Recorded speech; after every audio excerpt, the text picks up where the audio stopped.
नमस्कार दोस्तों, आइए सुनते हैं मुंशी प्रेमचंद की कहानी शेर का शिकार। फटी वस्त्रों वाली मुनिया ने रानी वसुधा के चांद से मुखड़े की ओर सम्मान भरी आंखों से देखकर राजकुमार को गोद में उठाते हुए कहा, हम गरीबों का इस तरह कैसे निभाव हो सकता है महारानी। मेरी तो अपने आदमी से एक दिन भी न पटे, मैं उसे घर में बैठने न दूं। ऐसी ऐसी गालियां सुनाऊं कि छठी का दूध याद आ जाए। रानी वसुधा ने गंभीर विनोद के भाव से कहा, क्यों? वह कहेगा नहीं कि तुम मेरे बीच में होती कौन है बोलने वाली। मेरी जो इच्छा होगी मैं करूंगा। तू अपना रोटी कपड़ा मुझसे लिया कर। तुझे मेरी दूसरी बातों से क्या मतलब? मैं तेरा गुलाम नहीं हूँ। मुनिया 3 ही दिन से यहाँ लड़कों को खिलाने के लिए नौकर हुई थी। पहले 2-4 घरों में चौका बर्तन कर चुकी थी, पर रानियों से अदब के साथ बातें करना अभी न सीख पाई थी। उसका सूखा हुआ सांवला चेहरा उत्तेजित हो उठा। कर्कश स्वर में बोली, जिस दिन ऐसी बातें मुंह से निकालेगा मूछें उखाड़ लूंगी सरकार। वह मेरा गुलाम नहीं तो क्या मैं उसकी लौंडी हूँ? अगर वह मेरा गुलाम है तो मैं उसकी लौंडी हूँ। मैं आप नहीं खाती, उसे खिला देती हूँ, क्योंकि वह मर्द बच्चा है। पल्लेदारी में उसे बहुत कसाला करना पड़ता है। आप चाहे फटे पहनो, पर उसे फटे पुराने नहीं पहनने देती। जब मैं उसके लिए इतना करती हूँ तो मजाल है कि वह मुझे आंखें दिखाए। अपने घर को आदमी इसलिए तो छाता छोपता है कि उससे परखा बूंदी से बचा हो। अगर यह डर लगा रहे कि घर न जाने कब गिर पड़ेगा, तो ऐसे घर में कौन रहेगा? उससे तो रोग की छां ही गई अच्छी। कल न जाने कहाँ बैठा गाता बजाता रहा। 10 बजे रात को घर आया। मैं रात भर उससे बोली नहीं, लगा पैरों पड़ने, खिजियाने। तब मुझे दया आ गई। यही मुझ में एक बुराई है, मुझसे उसकी रोनी सूरत नहीं देखी जाती। इसी से वो कभी कभी बहक जाता है। पर अब मैं पक्की हो गई हूँ, फिर किसी दिन झगड़ा किया तो या वही रहेगा या मैं ही रहूंगी। क्यों किसी की धौंस सहूं सरकार? जो बैठकर खाए वह धौंस सहे। यहाँ तो बराबर की कमाई करती हूँ। वसुधा ने उसी गंभीर भाव से फिर पूछा, अगर वह तुझे बैठाकर खिलाए तब उसकी धौंस सहती? मुनिया जैसे लड़ने पर उतारू हो गई, बोली, बैठाकर कोई क्या खिलाएगा सरकार? मर्द बाहर काम करता है और हम भी घर के अंदर काम करती हैं। घर के काम में कुछ लगता ही नहीं।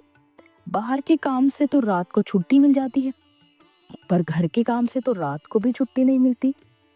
पुरुष यह चाहे कि मुझे घर पर बिठाकर आप सैर सपाटा करे, तो मुझसे तो यह ना सहा जाए। यह कहती हुई मुनिया राजकुमार को लिए बाहर आ गई। वसुधा ने थकी हुई रुआसी आंखों से खिड़की की ओर देखा। बाहर हरा भरा बाग था, जिसके रंग बिरंगे फूल यहाँ से साफ नजर आ रहे थे, और पीछे एक विशाल मंदिर आकाश में अपना सुनहला मस्तक उठाए सूर्य से आंखें मिला रहा था। स्त्रियां रंग बिरंगे वस्त्राभूषण पहने पूजन करने आ रही थी। मंदिर की दाहिनी तरफ तालाब में कमल प्रभात के सुनहले आनंद से मुस्कुरा रहे थे, और कार्तिक की शीतल रवि छवि जीवन ज्योति लुटाती फिरती थी। पर प्रकृति की यह सुरम्य शोभा वसुधा को कोई हर्ष न प्रदान कर सकी। उसे जान पड़ा प्रकृति उसकी दशा पर व्यंग से मुस्कुरा रही है। उसी सरोवर के तट पर केवट का एक टूटा फूटा झोपड़ा किसी अभागनी वृद्धा की भांति रो रहा था। वसुधा की आंखें सजल हो गई। पुष्प और उद्यान के मध्य में खड़ा हुआ सोना झोपड़ा उसके विलास और ऐश्वर्य से घिरे हुए मन का सजीव मित्र था। उसके जी में आया जाकर झोपड़े से लिपट कर रो और खूब रो। वसुधा को इस घर में आए 5 वर्ष हो गए। पहले उसने अपने भाग्य को सराहा था। माता पिता के छोटे से कच्चे आनंदहीन घर को छोड़कर वह एक विशाल भवन में आई थी, जहां संपत्ति उसके पैरों को चूमती हुई जान पड़ती थी। उस समय संपत्ति ही उसकी आंखों में सब कुछ थी। पति प्रेम गौण वस्तु थी। वह उसका लोभी मन संपत्ति पर संतुष्ट न रह सका। पति प्रेम के लिए हाथ फैलाने लगा। कुछ दिनों में उसे मालूम हुआ, मुझे परम रत्न भी मिल गया, पर थोड़े ही दिनों में वह भ्रम चाहता रहा। कुंवर गजराज सिंह रूपवान थे, उदार थे, बलवान थे, शिक्षित थे, विनोद प्रिय थे और प्रेम का अभिनय भी करना जानते थे। उनके जीवन में प्रेम से कंपित होने वाला तार न था। वसुधा का खिला हुआ यौवन और देवताओं को भी लुभाने वाला रंग रूप केवल विनोद का सामान था। घुड़दौड़ और शिकार, सट्टे और नकार जैसे सनसनी पैदा करने वाले मनोरंजन में प्रेम दबकर पोला और निर्जीव हो जाता है, और प्रेम से वंचित होकर वसुधा की प्रेम तृष्णा अब भाग्य को रोया करती है। 2 पुत्र रत्न पाकर भी वह सुखी न थी। कुंवर साहब 1 महीने से ज्यादा हुआ शिकार खेलने गए और अभी तक लौट कर नहीं आए, और यह ऐसा पहला ही अवसर न था। हाँ, अब उनकी अवधि बढ़ गई थी। पहले वह 1 हफ्ते में लौट आया करते थे, फिर 2 सप्ताह का नंबर चला, और अब कई बार तो 1-1 महीने की खबर लेने लगे। साल में 3-3 महीने शिकार की भेंट हो जाते हैं।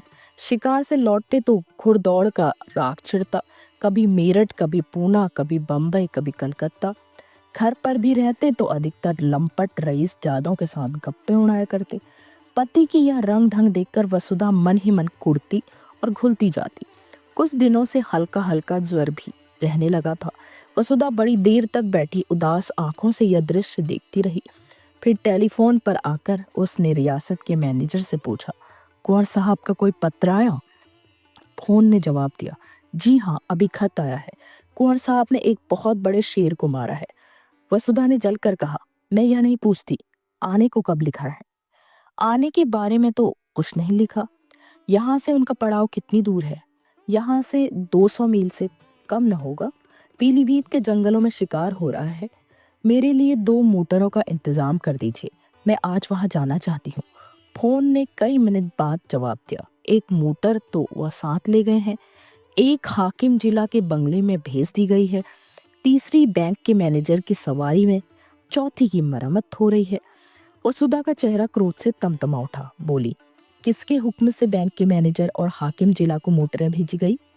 आप दोनों मंगवा लीजिए, मैं आज जरूर जाऊंगी। उन दोनों साहबों के पास हमेशा मोटरें भेजी जाती रही हैं, इसलिए मैंने भेज दी। अब आप हुक्म दे रही हैं तो मंगवा लूंगा।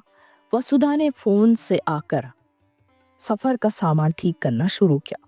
उसने उसी आवेश में आकर अपने भाग्य निर्णय करने का निश्चय कर लिया था। परित्यक्ता की भांति पड़ी रहकर जीवन को समाप्त न करना चाहती थी। वह जाकर कुंवर साहब से कहेगी, अगर आप समझते हैं कि मैं आपकी संपत्ति की लौंडी बनकर रहूं तो यह मुझसे न होगा। आपकी संपत्ति आपको मुबारक हो। मेरा अधिकार आपकी संपत्ति पर नहीं, आपके ऊपर है। अगर आप मुझसे जौ भर हटना चाहते हैं तो मैं आपसे हाथ भर हट जाऊंगी। इस तरह की और कितनी ही विराग भरी बातें उसके मन में बगुलों की भांति उठ रही थी। डॉक्टर साहब ने द्वार पर आकर पुकारा, मैं अंदर आऊं? वसुधा ने नम्रता से कहा, आज क्षमा कीजिएगा, मैं जरा पीलीभीत जा रही हूँ। डॉक्टर ने आश्चर्य से कहा, आप पीलीभीत जा रही हैं? आपका ज्वर बढ़ जाएगा। इस दशा में मैं आपको जाने की सलाह न दूंगा। वसुधा ने विरक्त स्वर में कहा, बढ़ जाएगा, बढ़ जाए, मुझे इसकी चिंता नहीं। वृद्ध डॉक्टर पर्दा उठाकर आ गया और वसुधा के चेहरे की ओर ताकता हुआ बोला, लाइए, मैं टेम्परेचर ले लूं। अगर टेम्परेचर बढ़ा होगा तो मैं आपको हरगिज न जाने दूंगा। टेम्परेचर लेने की जरूरत नहीं, मेरा इरादा पक्का हो गया है। स्वास्थ्य पर ध्यान रखना आपका पहला कर्तव्य है। वसुधा ने मुस्कुराकर कहा, आप निश्चिंत रहिए, मैं इतनी जल्दी मरी नहीं जा रही। फिर अगर किसी बीमारी की दवा मौत ही हो तो आप क्या करेंगे? डॉक्टर ने 2-1 बार आग्रह किया, फिर विस्मय से सिर हिलाता चला गया। रेलगाड़ी से जाने में आखिरी स्टेशन से 10 कोस तक जंगली सुनसान रास्ता तय करना पड़ता था, इसलिए कुंवर साहब बराबर मोटर पर ही जाया करते थे। वसुधा ने भी उसी से जाने का निश्चय किया। 10 बजते बजते दोनों मोटरें आई। वसुधा ने ड्राइवरों पर गुस्सा उतारा, अब मेरे हुक्म के बगैर कहीं मोटर ले गए तो मोटर का किराया तुम्हारी तलब से काट लूंगी। अच्छी दिल लगी है, घर को रोएं बन की गायें। हमने अपने आराम के लिए मोटरें रखी हैं, किसी की खुशामद करने के लिए नहीं। जिसे मोटर पर सवार होने का शौक हो मोटर खरीदे। यह नहीं कि हलवाई की दुकान देखी और दादे का फातिहा पढ़ने बैठ गए। वह चली तो दोनों बच्चे कुनमुनाए, मगर जब मालूम हुआ कि अम्मा बड़ी देर हवा को मारने जा रही है तो उनका यात्रा प्रेम ठंडा पड़ा। वसुधा ने आज सुबह से उन्हें प्यार न किया था। उसने जलन में सोचा, मैं ही क्यों करूं इन्हें प्यार? मैंने क्या इनका ठेका लिया है? वह जो वहां जाकर चैन करे और मैं यहाँ इन्हें छाती से लगाए बैठे रहूं। लेकिन चलते समय माता का हृदय पुलक उठा। दोनों को बारी बारी से गोद में लिया, चूमा, प्यार किया और घंटे भर में लौट आने का वचन देकर वह सजल नेत्रों के साथ घर से निकली। मार्ग में भी उसे बच्चों की याद बराबर आती रही। रास्ते में कोई गांव आ जाता और छोटे छोटे बालक मोटर की ओर दौड़ देखने के लिए घरों से निकल आते। और सड़क पर खड़े होकर तालियां बजाते हुए मोटर का स्वागत करते, तो वसुधा का जी चाहता उन्हें गोद में उठाकर चूम लूं। मोटर जितने वेग से आगे जा रही थी, उतने वेग से उसका मन सामने के वृक्ष समूहों के पीछे की ओर उड़ा जा रहा था। कई बार इच्छा हुई घर लौट चलूं। अब उन्हें मेरी रत्ती भर परवाह नहीं है, तो मैं क्यों उनकी फिक्र में प्राण दूं। जी चाहे आवे या ना आवे, लेकिन एक बार पति से मिलकर उनसे खरी खरी बात करने के प्रलोभन को वह रोक न सकी। सारी देह थक कर चूर चूर हो गई। ज्वर भी हो आया था, सिर पीड़ा से फटा पड़ता था, पर वह संकल्प से सारी बाधाओं को दबाए आगे बढ़ती जाती थी। यहाँ तक कि जब वह 10 बजे रात को जंगल के उस डाक बंगले में पहुंची, तो उसे तन बदन के सुध ही न रही। जोर का ज्वर चढ़ा हुआ था। शोफर की आवाज सुनते ही कुंवर साहब बाहर निकल आए और पूछा, अरे तुम यहाँ कैसे आए जी? कुशल तो है? शोफर ने समीप आकर कहा, रानी साहब आई है हुजूर, रास्ते में बुखार हो आया है, बेहोश पड़ी हुई है। कुंवर साहब ने वहीं खड़े कठोर स्वर में पूछा, तो तुम उन्हें वापस क्यों न ले गए? क्या तुम्हें मालूम नहीं यहाँ कोई वैद्य हकीम नहीं है? शोफर ने सिर पिटाकर जवाब दिया, हुजूर वह किसी तरह मानती ही न थी, तो मैं क्या करता? कुंवर साहब ने डांटा, चुप रहो जी, बातें न बनाओ। तुमने समझा होगा शिकार की बहार देखेंगे और पड़े पड़े सोएंगे। तुमने वापस चलने को कहा ही ना होगा। शोफर, वह मुझे डांटती थी हुजूर। तुमने कहा था? मैंने कहा तो नहीं हुजूर। बस तो चुप रहो, मैं तुमको भी पहचानता हूँ। तुम्हें मोटर लेकर इसी वक्त तो लौटना पड़ेगा। और कौन कौन साथ है? शोफर ने दबी आवाज में कहा, एक मोटर पर बिस्तर और कपड़े हैं, एक पर खुद रानी साहब है। यानी और कोई साथ नहीं? हुजूर मैं तो हुक्म का ताबेदार हूँ। बस चुप रहो। यों झल्लाते हुए कुंवर साहब वसुधा के पास गए और आहिस्ता से पुकारा। जब जवाब न मिला तो उन्होंने धीरे से उसके माथे पर हाथ रखा। सिर गर्म तवा हो रहा था। उस ताप ने मानो उनकी क्रोध ज्वाला को खींच लिया। लपक कर बंगले में आए, सोए हुए आदमियों को जगाया, पलंग बिछवाया। अचेत वसुधा को गोद में उठाकर कमरे में लाए और पलंग पर लिटा दिया। फिर उसके सिराने खड़े होकर उसे व्यथित नेत्रों से देखने लगे। उस धूल से भरे मुखमंडल और बिखरे हुए रंज रंजित केशों में आज उन्होंने आग्रमय प्रेम की झलक देखी। अब तक उन्होंने वसुधा को विलासिनी के रूप में देखा, जिसे उनके प्रेम की परवाह न थी, जो अपने बनाव सिंगार में ही मग्न थी। आज धूल, पाउडर और पोमेड में वह उसके नारित्व का दर्शन कर रहे थे। उसमें कितना आग्रह था, कितनी लालसा थी, अपनी उड़ान के आनंद में डूबी हुई। अब वो पिंजरे के द्वार पर आकर पंख फड़फड़ा रही है। पिंजरे का द्वार खुलकर क्या उसका स्वागत न करेगा? रसोइये ने पूछा, क्या सरकार अकेले आई हैं? कुंवर साहब ने कोमल कंठ से कहा, हाँ जी, और क्या, इतने आदमी हैं, किसी को साथ न लिया। आराम से रेलगाड़ी में आ सकती थी, यहाँ से मोटर भेज दी जाती। मन ही तो है। कितने जोर का बुखार है, हाथ नहीं रखा जाता। जरा सा पानी गर्म करो और देखो कुछ खाने को बना हो। रसोइये ने ठकुर सुहाती की, 100 कोस की दौड़ बहुत होती है सरकार, सारा दिन बैठे बैठे बीत गया। कुंवर साहब ने वसुधा के सिर के नीचे तकिया सीधा करके कहा, कचूमर तो हम लोगों का निकल जाता है, 2 दिन तक कमर नहीं सीधी होती, फिर इनकी क्या बात है? ऐसी बेहुदा सड़क दुनिया में न होगी। यह कहते हुए उन्होंने एक शीशे से तेल निकाला और वसुधा के सिर में मलने लगे। वसुधा का ज्वर 21 दिन तक न उतरा। घर के डॉक्टर आए, दोनों बालक, मुनिया, नौकर चाकर सभी आ गए। जंगल में मंगल हो गया। वसुधा खाट पर पड़ी पड़ी कुंवर साहब की सेवाओं में अलौकिक आनंद और संतोष का अनुभव किया करती। वह दोपहर दिन चढ़े तक सोने के आदी थे। कितने सवेरे उठते, उसके पथ्य और आराम की जरा जरा सी बातों पर कितना ख्याल रखते। जरा देर के लिए स्नान और भोजन करने जाते, फिर आकर बैठ जाते। एक तपस्या कर रहे थे। उनका स्वास्थ्य बिगड़ता जाता था। चेहरे पर स्वास्थ्य की लाली न थी, कुछ व्यस्त रहते थे। एक दिन वसुधा ने कहा, तुम आजकल शिकार खेलने क्यों नहीं जाते? मैं तो शिकार खेलने ही आई थी, मगर न जाने किस बुरी साइड से चली कि तुम्हें इतनी तपस्या करनी पड़ गई। अब मैं बिल्कुल अच्छी हूँ, जरा आईने में अपनी सूरत तो देखो। कुंवर साहब को इतने दिनों शिकार का कभी ध्यान ही न आया था। इसकी चर्चा ही न होती थी। शिकारियों का आना जाना, मिलना जुलना बंद था। एक बार साथ के एक शिकारी ने किसी शेर का जिक्र भी किया था। कुंवर साहब ने उसकी ओर कुछ ऐसी कड़वी आंखों से देखा कि वह सूख सा गया। वसुधा के पास बैठने, उससे कुछ बातें करने, उसका मन बहलाने, दवा और पथ्य बनाने में ही उन्हें आनंद मिलता था। उनका भोग विलास जीवन की इस कठोर व्रत में जैसे बुझ गया। वसुधा की एक हथेली पर उंगलियों से रेखा खींचने में मग्न थे। शिकार की बात किसी और के मुंह से सुनी होती तो फिर उसे आग्नेय नेत्रों से देखते। वसुधा के मुंह से यह चर्चा सुनकर उन्हें दुख हुआ। वह उन्हें इतना शिकार का आसक्त समझती हैं।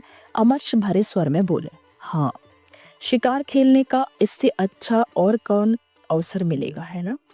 वसुधा ने आग्रह किया, मैं तो अब अच्छी हूँ, सच देखो, आईने की ओर दिखाकर। मेरे चेहरे पर वह पीलापन नहीं रहा। तुम अलबत्ता बीमार से होते जाते हो, जरा मन बहल जाएगा। बीमार के पास बैठने से आदमी सचमुच बीमार हो जाता है। वसुधा ने साधारण सी बात कही थी, पर कुंवर साहब के हृदय पर वह चिंगारी के समान लगी। इधर वह अपने शिकार के खप्त पर कई बार पछता रहे थे। अगर वह शिकार के पीछे यूं न पड़ते तो वसुधा यहाँ क्यों आती और क्यों बीमार पड़ती? उन्हें मन ही मन उसका बड़ा खेद था। इस वक्त कुछ न बोले, शायद कुछ बोला ही न गया। फिर वसुधा की हथेली पर रेखाएं बनाने लगे। वसुधा ने उसी सरल भाव से कहा, अब कि तुमने क्या क्या तोहफे जमा किए, जरा मंगाओ, देखो तो। उनमें से जो सबसे अच्छा होगा उसे मैं ले लूंगी। अब कि मैं ही तुम्हारे साथ शिकार खेलने चलूंगी। बोलो, मुझे ले चलोगे ना? मैं मानूंगी नहीं, बहाने मत करने लगना। अपने शिकारी तोहफे दिखाने का कुंवर साहब को मरज था। सैकड़ों ही खालें जमा कर रखी थी। उनके कई कमरों में फर्श, गद्दे, कोच, कुर्सियां, मूड़े सब खालों की ही थे। ओढ़ना और बिछौना भी खालों ही का था। बागांबरों के कई सूट बनवा रखे थे, शिकार में वही पहनते थे। अब की भी बहुत से सींग, सिर, पंजे, खालें जमा कर रखी थी। वसुधा का इन चीजों से अवश्य मनोरंजन होगा। यह न समझे कि वसुधा के सिंह द्वार से प्रवेश न पाकर चोर दरवाजे से घुसने का प्रयत्न किया है। जाकर वह चीजें उठा लाए, लेकिन आदमियों को पर्दे की आड़ में खड़ा करके पहले अकेले ही उसके पास गए। डरते थे कहीं मेरी उत्सुकता वसुधा को बुरी न लगे। वसुधा ने उत्सुक होकर पूछा, चीजें नहीं लाए? लाया हूँ, मगर कहीं डॉक्टर साहब ना हो। डॉक्टर ने पढ़ने लिखने को मना किया था। तोहफे लाए हैं। कौन साहब एक एक चीज निकाल कर दिखाने लगे। वसुधा के चेहरे पर हर्ष की ऐसी लाली हफ्तों से न दिखी थी, जैसे कोई बालक तमाशा देखकर मगन हो रहा हो। बीमारी के बाद हम बच्चों की तरह जिद्दी, उतने ही आतुर, उतने ही सरल हो जाते हैं। जिन किताबों में भी मन न लगा हो वह बीमारी के बाद पढ़ी जाती हैं। वसुधा जैसे उल्लास की गोद में खेलने लगी। चीतों की खालें थी, बाघों की, मृगों की, शेरों की। वसुधा हर एक खाल को नई उमंग से देखती, जैसे बायोस्कोप के एक चित्र के बाद दूसरा चित्र आ रहा हो। कुंवर साहब एक एक तोहफे का इतिहास सुनाने लगे। यह जानवर कैसे मारा गया, इसके मारने में क्या क्या बाधाएं पड़ी, क्या क्या उपाय करने पड़े, पहले कहाँ गोली लगी, आदि। वसुधा हर एक की कथा आंखें फाड़ फाड़ कर सुन रही थी। इतना सजीव, स्फूर्तिमय आनंद उसे आज तक किसी कविता, संगीत या आमोद में नहीं मिला था। सबसे सुंदर एक सिंह की खाल थी, वही उसने छाटी। कुंवर साहब की वह सबसे बहुमूल्य वस्तु थी। इसे अपने कमरे में लटकाने को रखे हुए थे। बोले, तुम बाघांबरों में से कोई ले लो, यह तो कोई अच्छी चीज नहीं। वसुधा ने खाल को अपनी ओर खींचकर कहा, रहने दीजिए अपनी सलाह, मैं खराब ही लूंगी। कुंवर साहब ने जैसे अपनी आंखों से आंसू पोंछकर कहा, तुम वही ले लो, मैं तो तुम्हारे ख्याल से कह रहा था, मैं फिर वैसा ही मार लूंगा। तो तुम मुझे चकमा क्यों देते थे? चकमा कौन देता था? अच्छा, खाओ मेरे सिर की कसम कि यह सबसे सुंदर खाल नहीं है। कुंवर साहब ने हार की हंसी हंसकर कहा, कसम क्यों खाएं? इस एक खाल के लिए ऐसी ऐसी लाख खालें हों जो तुम्हारे ऊपर न्यौछावर कर दूं। जब शिकारी सब खालें लेकर चला गया तो कुंवर साहब ने कहा, मैं इस खाल पर काले ऊन से अपना समर्पण लिखूंगा। वसुधा ने थकान से पलंग पर लेटते हुए कहा, अब मैं भी शिकार खेलने चलूंगी। फिर वह सोचने लगी, वह भी कोई शेर मारेगी और उसकी खाल पतिदेव को भेंट करेगी। उस पर लाल ऊन से लिखा जाएगा, प्रियतम। जिस ज्योति के मंद पड़ जाने से हर एक व्यापार, हर एक व्यंजन पर अंधकार हो जाता है, वह ज्योति अब प्रदीप्त होने लगी थी। शिकारों का वृत्तांत सुनने की वसुधा को चाट सी पड़ गई। कुंवर साहब को कई कई बार अपने अनुभव सुनाने पड़े। उसका सुनने से जी ही न भरता था। अब तक कुंवर साहब का संसार अलग था, जिसके दुख सुख हानि लाभ आशा निराशा से वसुधा का कोई सरोकार न था। वसुधा को इस संसार के व्यापार से कोई रुचि न थी, बल्कि अरुचि थी। कुंवर साहब इस पृथक संसार की बातें उससे छिपाते थे, पर अब वसुधा उनके इस संसार में एक उज्जवल प्रकाश, एक वरदानों वाली देवी के समान अवतरित हो गई थी। एक दिन वसुधा ने आग्रह किया, मुझे बंदूक चलाना सिखा दो। डॉक्टर साहब की अनुमति मिलने में विलंब न हुआ। वसुधा स्वस्थ हो गई थी। कुंवर साहब ने शुभ मुहूर्त में उसे दीक्षा दी। उस दिन से जब देखो वृक्षों की छांव में खड़ी निशाने का अभ्यास करने लगी और कुंवर साहब खड़े उसकी परीक्षा ले रहे हैं। जिस दिन उसने पहली चिड़िया मारी, कुंवर साहब हर्ष से उछल पड़े। नौकरों को इनाम दे, ब्राह्मणों को दान दिया गया। इस आनंद की शुभ स्मृति में उस पक्षी की मम्मी बनाकर रखी गई। वसुधा के जीवन में अब एक नया उत्साह, एक नया उल्लास, एक नई आशा थी। पहले की भांति उसका वंचित हृदय अशुभ कल्पनाओं से त्रस्त न था। अब उसमें विश्वास था, बल था, अनुराग था। कई दिनों के बाद वसुधा की साथ पूरी हुई। कुंवर साहब उसे साथ में लेकर शिकार खेलने पर राजी हुए और शिकार था शेर का। शेर भी वह जिसने इधर 1 महीने से आसपास के गांव में तहलका मचा दिया था। चारों तरफ अंधकार था, ऐसा सघन कि पृथ्वी उसके भार से कराहती हुई जान पड़ती। कुंवर साहब और वसुधा एक ऊंचे मचान पर बंदूक लिए दम साधे बैठे हुए थे। बहुत भयंकर जंतु था। अभी पिछली रात को वह एक सोते हुए आदमी को खेत में मचान पर खींचकर ले भागा था। उसकी चालाकी पर लोग दांतों तले उंगली दबाते थे। मचान इतना ऊंचा था कि चीता उछल कर न पहुंच सकता था। हाँ, उसने यह देख लिया कि वह आदमी मचान पर बाहर की तरफ सिर किए सो रहा है। दुष्ट को एक चाल सूझी। वह पास के गांव में गया और वहां से एक लंबा बांस उठा लाया।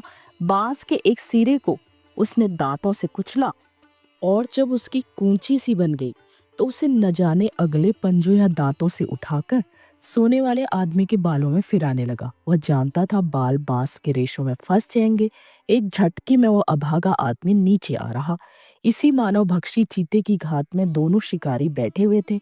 नीचे कुछ दूर पर भैंसा बांध दिया गया था और शेर के आने की राह देखी जा रही थी। कुंवर साहब शांत थे, पर वसुधा की छाती धड़क रही थी। जरा सा भी पत्ता खड़कता तो वह चौंक पड़ती और बंदूक सीधी करने के बदले चौंक कर कुंवर साहब से चिपक जाती। कुंवर साहब बीच बीच में उसकी हिम्मत बंधाते जाते थे। जो ही भैंसे पर आया, मैं उसका काम तमाम कर दूंगा, तुम्हारी गोली की नौबत भी ना आवेगी। वसुधा ने सिहर कर कहा, और जो कहीं निशाना चूक गया तो उछलेगा, तो फिर दूसरी गोली चलेगी। तीनों बंदूकें तो भरी तैयार रखी हैं। तुम्हारा जी घबराता तो नहीं? बिल्कुल नहीं। मैं चाहती हूँ पहला मेरा निशाना होता। पत्ते खड़खड़ा उठे। वसुधा चौंक कर पति के कंधों से लिपट गई। कुंवर साहब ने उसकी गर्दन में हाथ डालकर कहा, दिल मजबूत करो प्रिय। वसुधा ने लज्जित होकर कहा, नहीं नहीं, मैं डरती नहीं, जरा चौंक पड़ी थी। तैसा भैंसे के पास 2 चिंगारियां सी चमक उठी। कुंवर साहब ने धीरे से वसुधा का हाथ दबाकर शेर के आने की सूचना दी और सतर्क हो गए। जब शेर भैंसे पर आ गया तो उन्होंने निशाना मारा, खाली गया। दूसरा फैर किया। चीता जख्मी तो हुआ पर गिरा नहीं। क्रोध से पागल होकर इतनी जोर से गरजा कि वसुधा का कलेजा दहल उठा। कुंवर साहब तीसरा फैर करने जा रहे थे कि चीते ने मचान पर जस्त मारी। उसके अगले पंजों के धक्के से मचान ऐसा हिला कि कुंवर साहब हाथ में बंदूक लिए झोंके से नीचे गिर पड़े। कितना भीषण अवसर था! अगर एक पल का भी विलंब होता तो कुंवर साहब की खैरियत न थी। शेर की जलती हुई आंखें वसुधा के सामने चमक रही थी। उसकी दुर्गंधमय सांस देह में लग रही थी। हाथ पांव फूले हुए थे, आंखें भीतर को सिकुड़ी जा रही थी। पर इस खतरे ने जैसे उसकी नाड़ियों में बिजली भर दी। उसने अपनी बंदूक संभाली। शेर के और उसके बीच में 2 हाथ से ज्यादा अंतर न था। वह उचक कर आना ही चाहता था कि वसुधा ने बंदूक की नली उसकी आंखों में डालकर बंदूक छोड़ी। ढाई! शेर के पंजे ढीले पड़े, नीचे गिर पड़ा। अब समस्या और भीषण थी। शेर से 3 ही 4 कदम पर कुंवर साहब गिरे पड़े थे। शायद चोट ज्यादा आई हो। शेर में अगर अभी दम है तो वह उन पर जरूर वार करेगा। वसुधा के प्राण आंखों में थे और बल कलाइयों में। इस वक्त कोई उसकी देह में भाला भी चुबा देता तो उसे खबर न होती। वह अपने होश में न थी। उसकी मूर्छा ही चेतना का काम कर रही थी। उसने बिजली की बत्ती जलाई, देखा शेर उठने की चेष्टा कर रहा है। दूसरी गोली सिर पर मारी और उसके साथ ही रिवॉल्वर लिए नीचे कूदी। शेर जोर से गुर्राया। वसुधा ने उसके मुंह के सामने रिवॉल्वर खाली कर दिया। कुंवर साहब संभल कर खड़े हो गए, दौड़कर उसे छाती से चिपटा लिया। अरे यह क्या? वसुधा बेहोश थी। भाई उसके प्राणों को मुट्ठी में लिए उसकी आत्मरक्षा कर रहा था। भाई के शांत होते ही मूर्छा आ गई। 3 घंटों के बाद वसुधा की मूर्छा टूटी। उसकी चेतना अब भी उन्हीं भयप्रद परिस्थितियों में विचर रही थी। उसने धीरे से डरते डरते आंखें खोली। कुंवर साहब ने कहा, कैसा जी है प्रिय? वसुधा ने उनकी रक्षा के लिए दोनों हाथों का घेरा बनाते हुए कहा, वहां से हट जाओ, ऐसा ना हो झपट पड़े। कुंवर साहब ने हंसकर कहा, शेर तो कब का ठंडा हो गया, वह बरामदे में पड़ा है। ऐसे डील डॉल का और इतना भयंकर सिंह मैंने नहीं देखा। वसुधा, तुम्हें चोट तो नहीं आई? कुंवर, बिल्कुल नहीं। तुम कूद क्यों पड़ी? पैरों में बड़ी चोट आई होगी। तुम जीती कैसे बची, यह आश्चर्य है। मैं तो इतनी ऊंचाई से कभी न कूद सकता था। वसुधा ने चकित होकर कहा, मैं कहाँ कूदी? शेर मचान पर आया, इतना याद है। उसके बाद क्या हुआ मुझे कुछ याद नहीं। कुंवर को भी विस्मय हुआ। वाह, तुमने उस पर 2 गोलियां चलाई, जब वह नीचे गिरा तो तुम भी कूद पड़ी और उसके मुंह में रिवॉल्वर की नली ठूंस दी। बस वहीं ठंडा हो गया। बड़ा बेहया जानवर था। अगर तुम चूक जाती तो वह नीचे आते ही मुझ पर जरूर चोट करता। मेरे पास तो छुरी भी न थी। बंदूक हाथ से छूटकर दूसरी तरफ गिर गई थी। अंधेरे में कुछ सुझाई न देता था। तुम्हारे ही प्रभाव से इस वक्त मैं यहाँ खड़ा हूँ। तुमने मुझे प्राण दान दिया। दूसरे दिन प्रातःकाल यहाँ से कूच हुआ। वो घर वसुधा को फाड़े खाता था। उसमें आज जाकर ऐसा आनंद आया जैसे किसी बिछड़े मित्र से मिली हो। हर एक वस्तु उसका स्वागत करती ही मालूम होती थी। जिन नौकरों और लौंडियों से वो महीनों से सीधे मुंह न बोली थी, उनसे वह आज हंस हंस कर कुशल क्षेम पूछती थी और गले मिलती थी, जैसे अपनी पिछली रुखाइयों की पटौदी कर रही हो। संध्या का सूर्य आकाश के स्वर्ण सागर में अपनी नौका खेता हुआ चला जा रहा था। वसुधा खिड़की के सामने कुर्सी पर बैठकर सामने का दृश्य देखने लगी। इस दृश्य में आज जीवन था, विकास था, उन्माद था। केवट का वह सूना झोपड़ा भी आज कितना सुहावना लग रहा था। प्रकृति में मोहिनी भरी हुई थी। मंदिर के सामने मुनिया राजकुमारों को खिला रही थी। वसुधा के मन में आज कुलदेव के प्रति श्रद्धा जागृत हुई, जो बरसों से पड़ी सो रही थी। उसने पूजा के सामान मंगवाए और पूजा करने चली। आनंद से भरे भंडार में अब वह कुछ दान भी कर सकती थी। जलते हुए हृदय से ज्वाला के सिवा और क्या निकलती है। उसी वक्त कुंवर साहब आकर बोले, अच्छा, पूजा करने जा रही हो? मैं भी जा रहा था। मैंने एक मनौती मांग रखी है। वसुधा ने मुस्कुराती हुई आंखों से पूछा, कैसे मनौती है? कुंवर साहब ने हंसकर कहा, यह न बताऊंगा। तो दोस्तों, ये थी मुंशी प्रेमचंद की कहानी शेर का शिकार। आपको कैसी लगी जरूर बताइए। तो जल्दी ही मिलते हैं एक नई कहानी के साथ। तब तक के लिए मुझे विदा दीजिए। धन्यवाद।